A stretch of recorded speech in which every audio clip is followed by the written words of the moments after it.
ನಮಸ್ಕಾರ. ವಿಕೆ ಡಿಜಿಟಲ್ ನ್ಯೂಸ್ಗೆ ಸ್ವಾಗತ. ಅಖಿಲ ಕರ್ನಾಟಕ ಬ್ರಾಹ್ಮಣ ಮಹಾಸಭಾದ ಮೈಸೂರು ಜಿಲ್ಲಾ ಪ್ರತಿನಿಧಿಗಳಾಗಿ ಡಿಟಿ ಪ್ರಕಾಶ್ ಹಾಗೂ ಡಾಕ್ಟರ್ ಕೆವಿ ಲಕ್ಷ್ಮೀದೇವಿ ಆಯ್ಕೆಯಾಗಿದ್ದಾರೆ. ಮೈಸೂರಿನ ಕೃಷ್ಣಮೂರ್ತಿಪುರಂನ ಭಗಿನಿ ಸಮಾಜದ ಆವರಣದಲ್ಲಿ ಭಾನುವಾರ ನಡೆದ ಮೈಸೂರು ಜಿಲ್ಲಾ ಪ್ರತಿನಿಧಿಗಳ ಚುನಾವಣೆಯಲ್ಲಿ ಒಟ್ಟು 7 ಮಂದಿ ಸ್ಪರ್ಧಿಸಿದ್ದರು. ಆ ಪೈಕಿ ಡಾಕ್ಟರ್ ಕೆವಿ ಲಕ್ಷ್ಮೀದೇವಿ 808 ಮತಗಳನ್ನು ಹಾಗೂ ಡಿಟಿ ಪ್ರಕಾಶ್ 635 ಮತಗಳನ್ನು ಪಡೆದು ವಿಜಯಿಯಾಗಿದ್ದಾರೆ. ಫಲಿತಾಂಶ ಹೊರಬಂದ ನಂತರ ಮೈಸೂರಿನ ಬ್ರಾಹ್ಮಣ ಸಮುದಾಯದ ಮುಖಂಡರು ನೂತನ ಜಿಲ್ಲಾ ಪ್ರತಿನಿಧಿಗಳನ್ನು ಅಭಿನಂದಿಸಿ ಸಂಭ್ರಮ ಆಚರಿಸಿದರು. ಖ್ಯಾತ ಗಾಯಕ ವಿಜಯ ಪ್ರಕಾಶ್ ಪತ್ನಿ ಸಮೇತರಾಗಿ ಮೇಲುಕೋಟೆಯ ಚೆಲುವನಾರಾಯಣ ಸ್ವಾಮಿ ದೇವಸ್ಥಾನಕ್ಕೆ ಭೇಟಿ ಕೊಟ್ಟು ದೇವರ ದರ್ಶನ ಪಡೆದರು. ವೈರಮುಡಿ ಮಹಾಭಿಷೇಕದ ದಿನವೇ ದೇವರ ದರ್ಶನ ಮಾಡಿದ್ದು ನನ್ನ ಪೂರ್ವಜನ್ಮದ ಪುಣ್ಯವಿರಬೇಕೆಂದು ಗಾಯಕ ವಿಜಯ ಪ್ರಕಾಶ್ ಭಾವುಕರಾಗಿ ನುಡಿದರು. ಹಲವು ದಿನಗಳಿಂದ ಚೆಲುವನಾರಾಯಣ ಸ್ವಾಮಿಯ ದರ್ಶನ ಮಾಡಬೇಕೆಂಬ ಆಸೆ ಇತ್ತು. ಆದರೆ ಆ ಆಸೆ ಇಂದು ಈಡೇರಿತು ಎಂದು ತಿಳಿಸಿದ ವಿಜಯ ಪ್ರಕಾಶ್, ಮೇಲುಕೋಟೆಯ ದಿವ್ಯ ಕ್ಷೇತ್ರದಲ್ಲಿ ಮುಂದಿನ ದಿನಗಳಲ್ಲಿ ಸಂಗೀತ ಕಾರ್ಯಕ್ರಮ ನಡೆಸಿಕೊಡುವ ಭರವಸೆ ನೀಡಿದರು.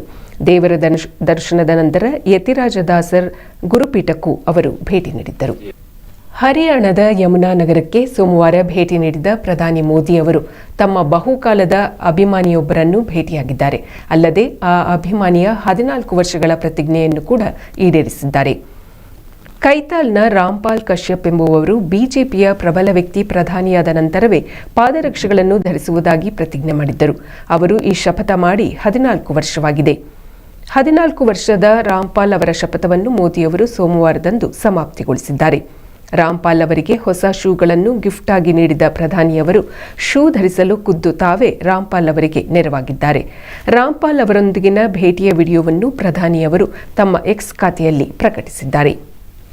ಇಂಜಿನಿಯರಿಂಗ್ ಸೇರಿದಂತೆ ವಿವಿಧ ವೃತ್ತಿಪರ ಕೋರ್ಸ್ಗಳ ಪ್ರವೇಶ ಪರೀಕ್ಷೆ ಸಿಇಟಿ ಏಪ್ರಿಲ್ 16 ಮತ್ತು ಏಪ್ರಿಲ್ 17ರಂದು ನಡೆಯಲಿದೆ. ಇದಕ್ಕಾಗಿ ಪರೀಕ್ಷಾ ಪ್ರಾಧಿಕಾರ ಎಲ್ಲ ವ್ಯವಸ್ಥೆಗಳನ್ನು ಮಾಡಿಕೊಂಡಿದೆ. ಏಪ್ರಿಲ್ 16ನೇ ತಾರೀಕು ಬೆಳಗ್ಗೆ 10:30ರಿಂದ 11:50 ಭೌತವಿಜ್ಞಾನ ಮತ್ತು ಮಧ್ಯಾಹ್ನ 12:30ರಿಂದ 3:50 ರಸಾಯನ ವಿಜ್ಞಾನದ ಪರೀಕ್ಷೆ ನಡೆಯಲಿದೆ.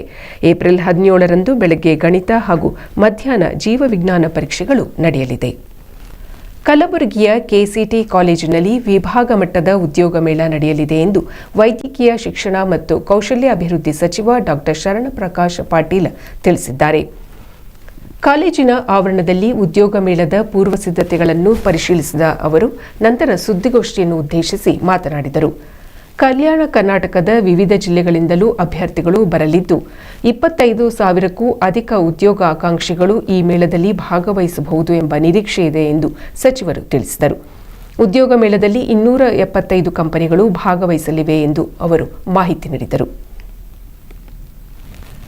ಪತ್ರಕರ್ತ ಎಸ್ಕೆ ಶ್ಯಾಮ್ ಸುಂದರ್ ಅವರು ಸೋಮವಾರದಂದು ನಿಧನರಾಗಿದ್ದಾರೆ. ಅವರಿಗೆ 71 ವರ್ಷ ವಯಸ್ಸಾಗಿತ್ತು.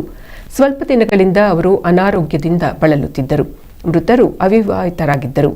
ಮೂಲತಃ ಚಿತ್ರದುರ್ಗ ಜಿಲ್ಲೆಯವರಾದ ಅವರು 3 ದಶಕಗಳಿಗೂ ಹೆಚ್ಚು ಕಾಲ ಪತ್ರಿಕೋದ್ಯಮದಲ್ಲಿ ಕಾರ್ಯನಿರ್ವಹಿಸಿದ್ದರು. ಮುದ್ರಣ, ಡಿಜಿಟಲ್ ಹಾಗೂ ದೃಶ್ಯ ಮಾಧ್ಯಮದಲ್ಲಿಯೂ ಸಹ ಅವರು ಕೆಲಸ ಮಾಡಿದ್ದರು. ಪ್ರಸ್ತುತ ಸುವರ್ಣ ಡಿಜಿಟಲ್ ವೆಬ್ಸೈಟ್ನ ಮುಖ್ಯಸ್ಥರಾಗಿದ್ದರು.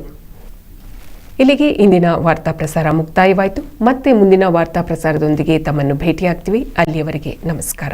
ದೇಶ ವಿದೇಶಗಳಿಗೆ ಹಾಗೂ ಪ್ರೇಕ್ಷಣೀಯ ಸ್ಥಳಗಳಿಗೆ ಅತ್ಯುತ್ತಮವಾದ ಟ್ರಾವೆಲ್ಸ್ ಅಂದ್ರೆ ಅದು Vikram travels and resort India private limited. 1981ರಿಂದ ತನ್ನದೇ ಆದಂತಹ ಶೈಲಿಯಲ್ಲಿ ವಿಶೇಷವಾಗಿ ಸಾರ್ವಜನಿಕರಿಗೆ ಅತ್ಯುತ್ತಮ ಸೇವೆ ನೀಡುತ್ತಿರುವ Vikram travels and resorts India private limited ಪ್ರೇಕ್ಷಣೀಯ ಸ್ಥಳಗಳು ಹಾಗೂ ದೇಶ ವಿದೇಶಗಳಲ್ಲಿ ನಿಮ್ಮ ಪ್ರವಾಸ ಅತ್ಯುತ್ತಮ ಟ್ರಾವೆಲ್ಸ್ಗಾಗಿ ಹಿಂದೆ ಸಂಪರ್ಕಿಸಿ.